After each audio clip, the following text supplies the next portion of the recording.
안녕하십니까. 오늘 정통 교우시대 교회사 니케아 이후의 교회사 5번째 강의 시간입니다.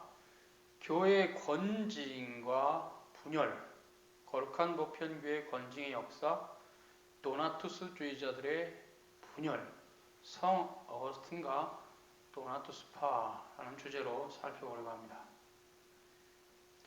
거룩한 보편교회 건징의 의미가 무엇이며 또 그와 연결된 교회 분열의 의미에 대해서 살핍니다. 특히 도나투스파의 분열이 눈에 띄게 거룩한 보편교회 역사에서는 하나의 역사 가운데 샘플이 되는데요. 첫 번째, 거룩한 보편교회 건징의 역사입니다. 거룩한 보편교회, 즉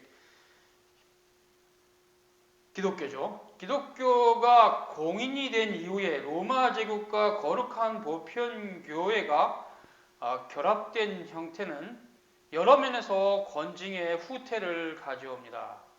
그 말은 다시 말해서 무슨 말이냐면, 이제 사도시대 이후에 거룩한 보편교회는 세상으로부터 핍박을 받습니다. 그럴지라도 교회 순수성을 지키고 또 그 안에서 세상과 분리되어서 자체적으로 건징을 합니다.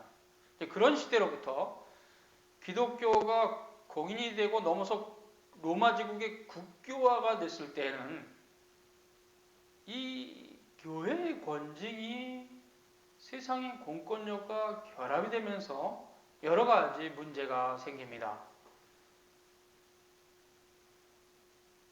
교회의 건징이 무슨 문제가 생기냐?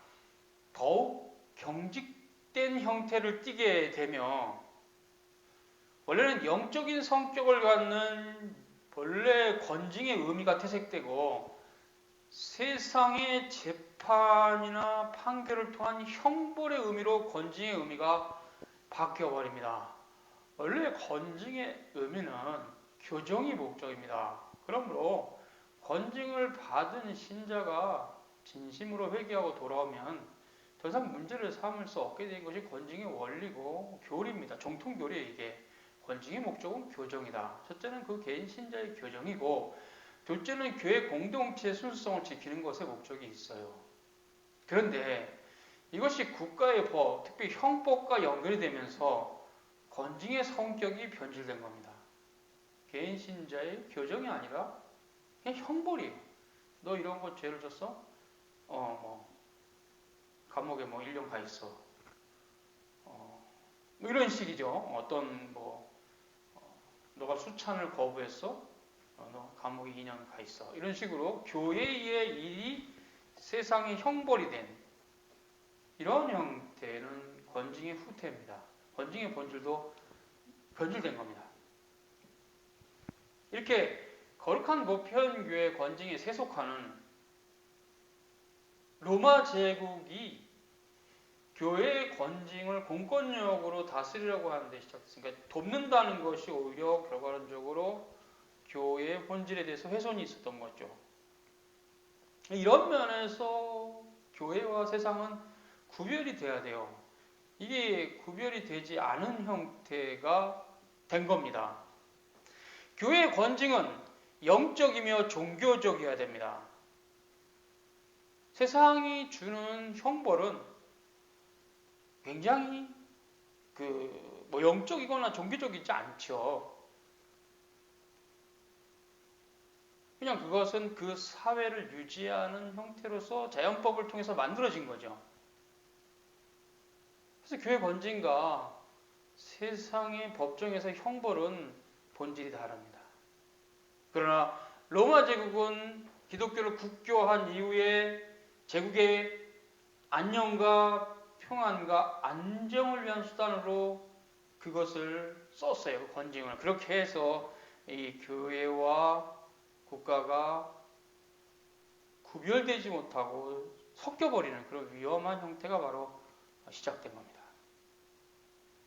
교회의 사역을 돕는다는 것이 그것이 로마 제국에게도 유리할 수 있어서 그렇게 한 거겠죠. 로마 제국은 건징의 본질을 훼손하는 결과에 이르게 되었습니다. 오히려 역설적이게도 교회 권징이 세속 정부의 간섭으로 공권력을 동원한 징벌의 형태로 변질됨으로써 오히려는 권징은 느슨해지고 약화되었어요. 영적이고 종교적이어야 될 교회 권징이 세속 권세에 도움을 받으면서 더욱 그 의미가 퇴색되었어요. 교회 권징의 법은 강력해졌으나 오히려 시행이 약화되었어요. 무엇보다 니케아 이전의 교부 시대 그 성직자들의 어떤 권징을 행하는 주체로서의 어떤 거룩함, 또 내지는 또 그런 고고함, 뭐 이런 것들이 세속화되면서 교회가 세속 권력과 결합이 되면서 권징의 효력이 약해졌죠. 그러니까 권징은 치리회의 권능에 해당하는데 치리회 자체가 타락하고 세속화되면서 교인들에게 권징의 힘을 잃어버린 겁니다.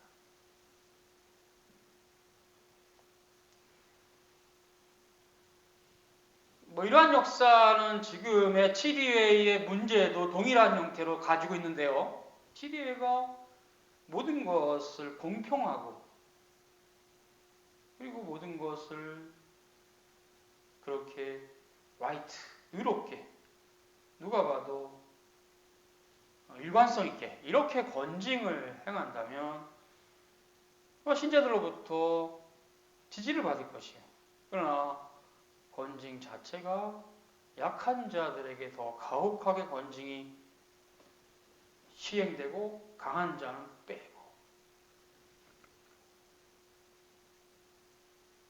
그래서 교인 수가 작은 교회를 목회하는 목사에게는 권징이 강하게 시도되고 거대한 대형교회 목사들에게는 권징이 아예 안 되고, 이런 모습을 신자들이 보고 있기 때문에 장로교 치료에도 권징이 굉장히 약하게 된 겁니다. 지금의 장로교도. 그것은 역사 속에 한번 반복이 됐어요. 권징은 치리회의 거룩성이 굉장히 효력을 발휘하는 데 있어서는 중요합니다. 그 자체의 거룩성은 늘 남아있으나 그것을 시행하는 형태가 하나님의 율법에 어긋나게 시행을 하게 되면 힘을 잃어버려요. 하나님의 법대로 사도들의 가르침 그대로 시행이 돼야 돼요. 최소한 아무리 양보해도 거룩한 보평교회가 공적으로 선포한 법, 장로교에서는 장로교회 법대로 권징이 돼야 돼요. 그것이 누가 봐도 설득력이 있고 공감이 되도록 권징이 돼야 돼요. 그렇지 않고 약한 자는 짓밟고 강한 자는 빼주는 무전 유죄, 유전 무죄 같은 이런 식의 권징이 시행된다면 교회 권징도 효력을 잃게 돼 있어요. 그래서 우리 한국 장로교회에도 해방 이후에 권징이 효력을 잃었어요. 그 대표적인 계기는 1938년 신사참배 가결 이후입니다. 신사참배가 가결된 이후에 한국교회, 그 당시엔 조선이겠죠. 조선의 신자들은 권징을 우습게 여겼어요. 왜? 권징을 시행하는 주체들이 많은 경우에 배교자들이기 때문에 친일파들이었죠. 그 당시에는 일제 굴복하고 신사참배를 쪼르르 따라가는 부류들이었기 때문에 신자들이 고개를 돌렸고 그 역사가 해방 이후 지금까지 단 한 번도 개선이 된 적이 없어요. 그래서 권징이 없어져 버렸습니다. 해방 이전에 한국 장로교회는 권징이 비교적 잘 시행이 됐고 신자들이 그 권징에 순응해서 상당히 신앙이 신실했어요. 한국교회 역사를 비교해봐도 교부시대 역사와 별반 다르지 않습니다. 권징의 효력은 세속 정권과 결탁하는 데 있는 것이 아니라 하나님의 말씀과 결합하는 데 있습니다. 건증이 여호와의 말씀, 여호와의 율법과 결합하지 못하면 건증의 효력이 없습니다. 토라와 결합이 돼야 돼요. 그래서 율법은 폐지된 게 아닙니다. 지금도 율법은 그대로 우리에게 시행해야 될 법으로 남아있습니다. 그것이 하나님 사람과 이웃 사람, 십계명이죠. 십계명의 법은 지금 폐지된 게 아닙니다. 오히려 지금 신자들에게 여전히 영원한 도덕법으로서 유효하죠. 콘스탄티누스 대제 기독교 공인 이후로 거룩한 보편교회는 내면적으로 그 순결한 정절을 잃어버렸고 외형적으로만 남아있었어요. 또 위험한 것은 교회 안으로 갑작스럽게 유입된 이교도들의 세상 풍습이 더욱 거룩한 보편교회를 더럽혔습니다. 세속화시키는데 큰 역할을 했죠. 그것이 이제 우리가 아는 대로 콘스탄티누스 대제 이후에 크리스마스, 성탄절의 유래죠. 사투른 태양절기를 성탄절과 결합시켰어요. 부활절은 이스터데이라고 하는 달걀의 여신을 섬기는 그 날을 조인시켰어요.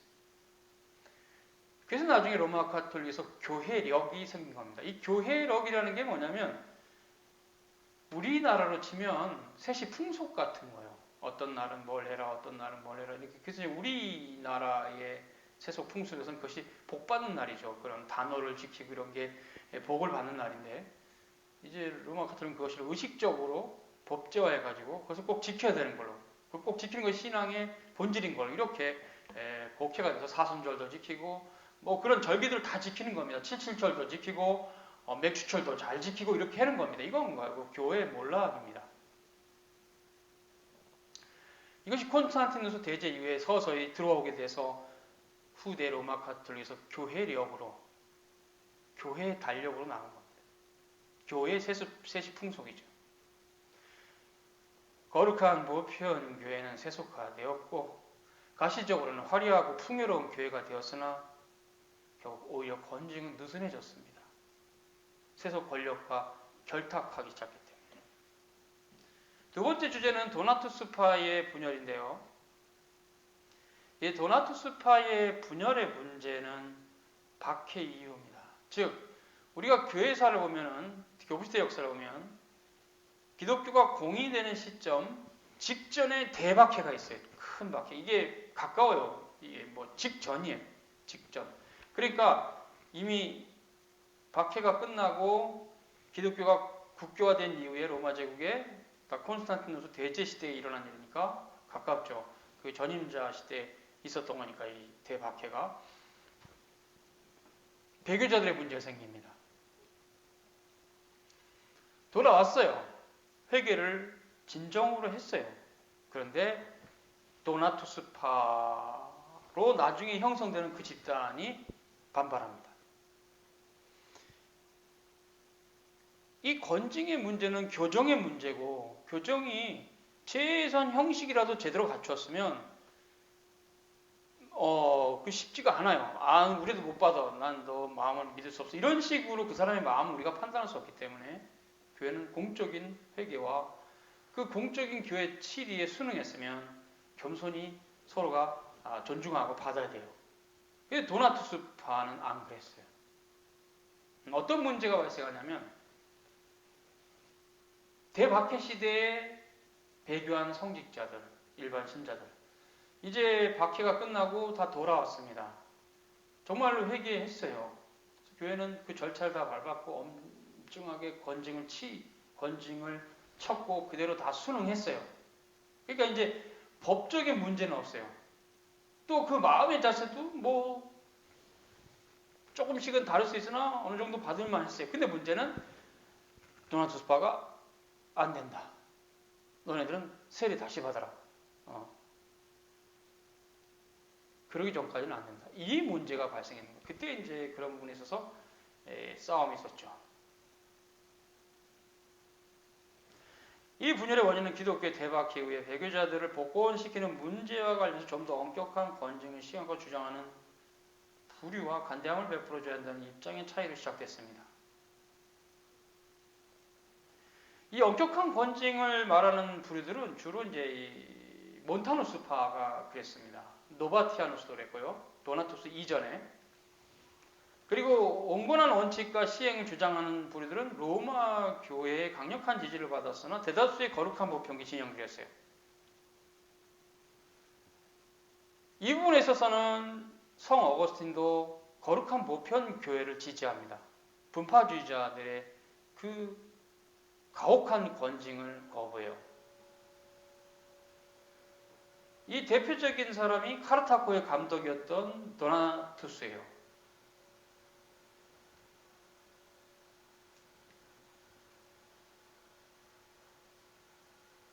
그래서 배교자들이 교회에 돌아와도 받아주지 말고 거룩한 보편교회는 교류 금지시켜야 된다. 돌아올 길이 없는 거죠.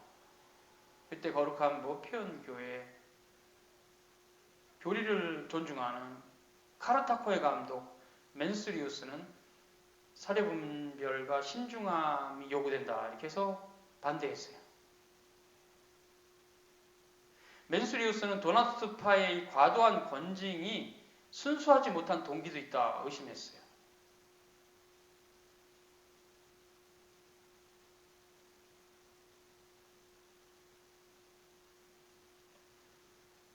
이 사건은 주후 305년에 시타시의 감독 선임을 둘러싼 네 분의 조짐을 통해 시작됐는데 본격적인 분열은 주 311년 기독교 박해가 사라진 이유입니다. 박해가 그친 이후에 카르타코의 감독으로 카이킬리아누스를 성급하게 임명하면서 불거졌는데 그의 성직 서임에 대해서 도나투스파가 들고 일어났습니다. 도나투스파는 그를 승인하기를 거부합니다. 카이킬리아누스의 성직 서임에 대해서 강경파에 속한 누미디아 감독 70명이 카르타코에 모여서 카이킬리아누스를 면직하고 파문하기로 결의합니다. 그리고 강경파에 속한 마요리누스를 감독으로 선임합니다. 그리고 카르타고 감독들은 주 315년 마요리누스가 죽자 그의 후임으로 도나투스를 선임합니다. 그리고 도나투스는 카이킬리아누스의 파면의 합법적 절차를 위해서 로마 황제 콘스탄티누스 대제에게 호소합니다. 이것이 이제 교회 문제가 된 거죠.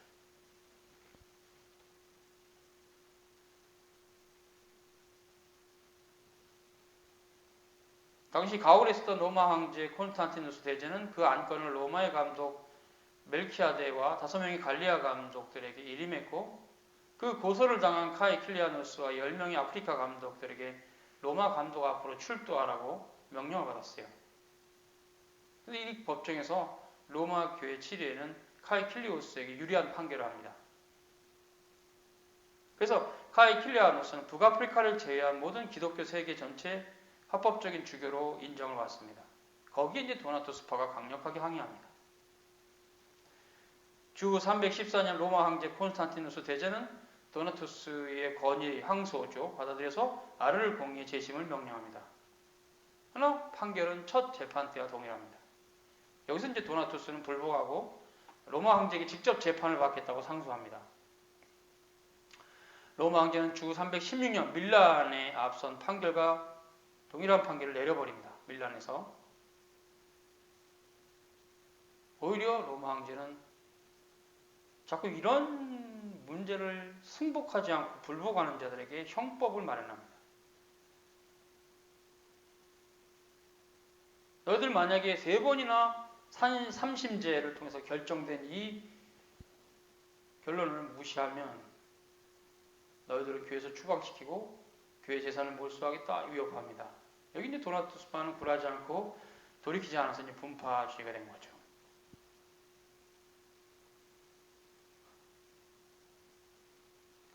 주 321년 콘스탄티누스 대제는 공권력으로 신앙을 제한하는 것이 무익한 일이라고 생각해서 칙령을 내려 도나투스파에게 완전한 종교의 자유와 예배의 자유를 허락합니다.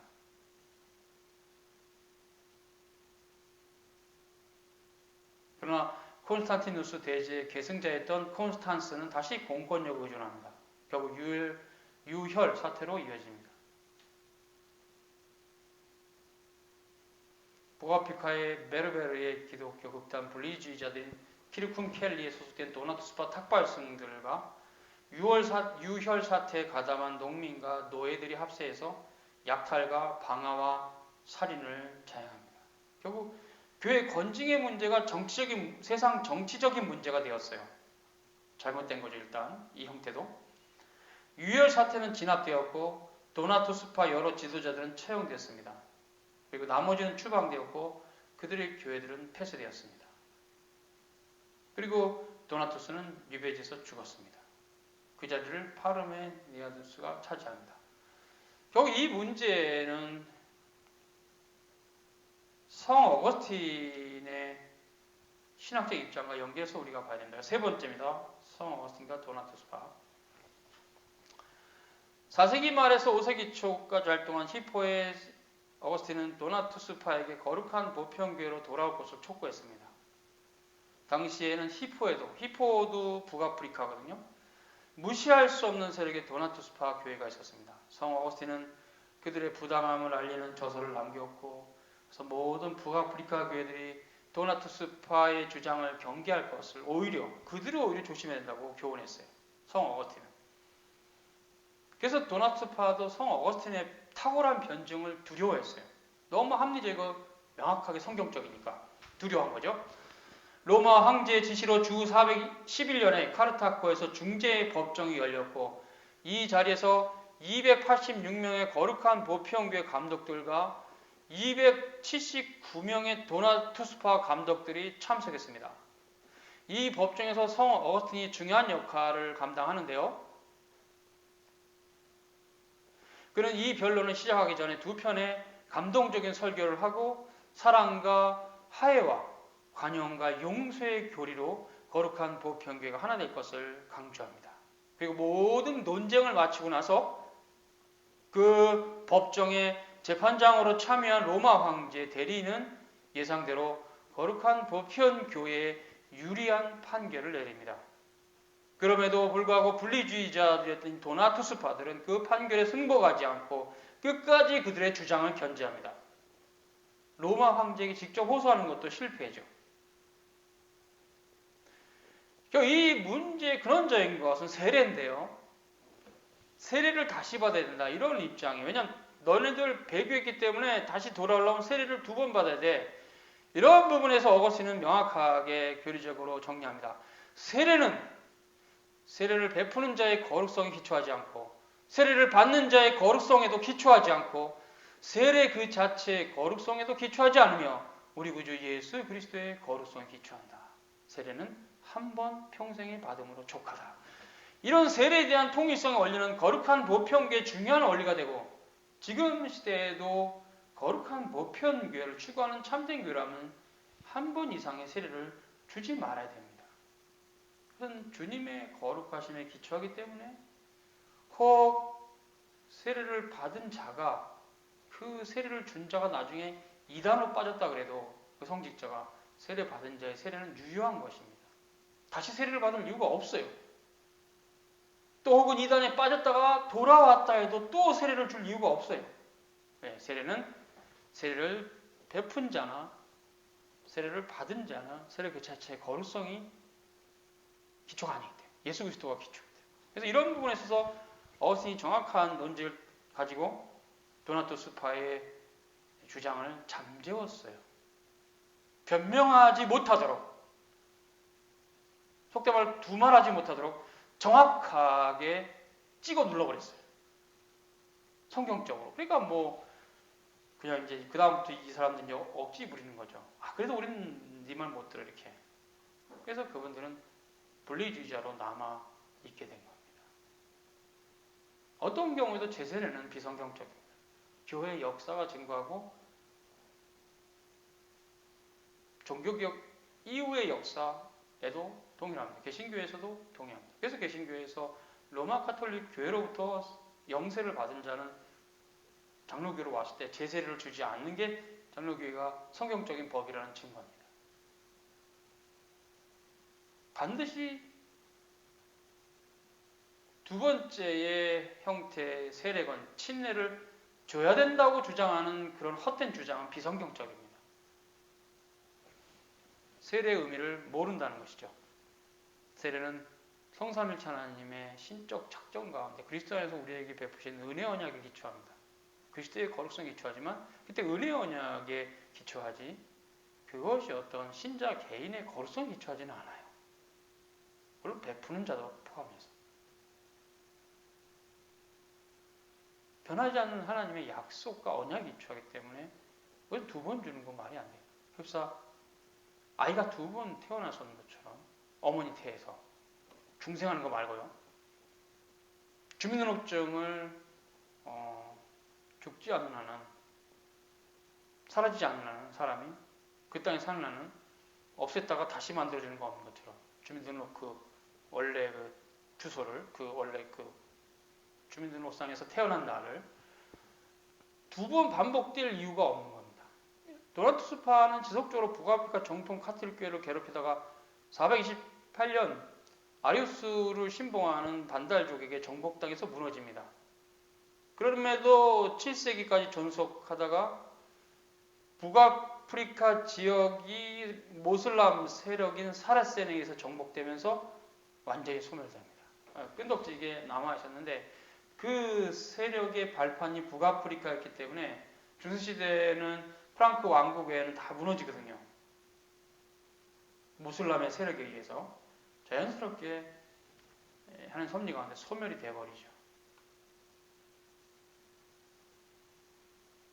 그래서 이제 거룩한 보편교의 건징과 또 건징의 그 의미에 대해서 오늘 봤는데 아주 중요한 것입니다.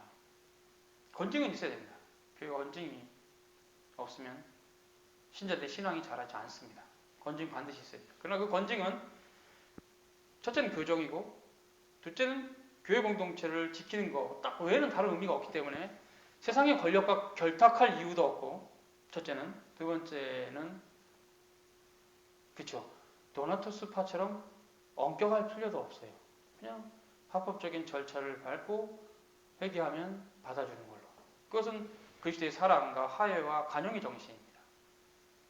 지상의 교회가 완전하지 않기 때문에 배교를 했더라도 배교가 잘못된 것임을 깨닫고 돌아와서 합법적인 절차를 밟아서 교회에 오기를 원한다면 그런 누구든지 교회가 받아야 되겠죠. 이것은 굉장히 법적인 문제이지 그 사람의 신앙의 모든 것을 다 보겠다라는 식은 그 사람이 교회에 돌아온 이후에 평생을 지켜보다가 죽었을 때 회원으로 받아야 되겠죠. 이런 일은 아니죠. 그래서 이런 부분에서는 어스틴의 이런 건증에 대한 입장이 중요하다 할 수 있습니다. 수고하셨습니다.